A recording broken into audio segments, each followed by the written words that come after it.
મને એમ થતું પોતી નહીં હતું, પોતી નહીં હતું, પોતી નહીં હતું. ઓથની અંદર કેપમાં મારા બે પગ પકડાઈ ગયા. એટલે ગાટલા માટે હું ભૂતો ને માંડવો હતો ને માંડવાનો થાંભલો મનોભાઈ એનો કે પગને બાંધીને આવ થાંભલાને મારું શરીર ઉડાડીને હોઈ ગયો. હે માતાજી મારો પગ બહુ દુખે, કેમ મારે પહોંચવું? ઓથ ગામ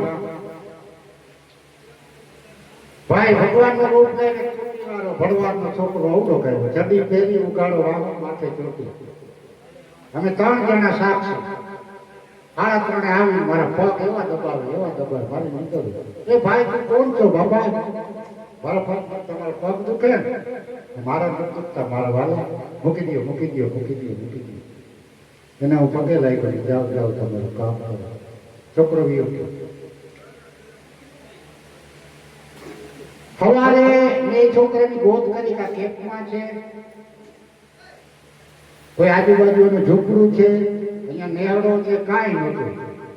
મને અચાનક નવાઈ છે, જોતા કરો ભગવાન કેવા રૂપમાં આવે.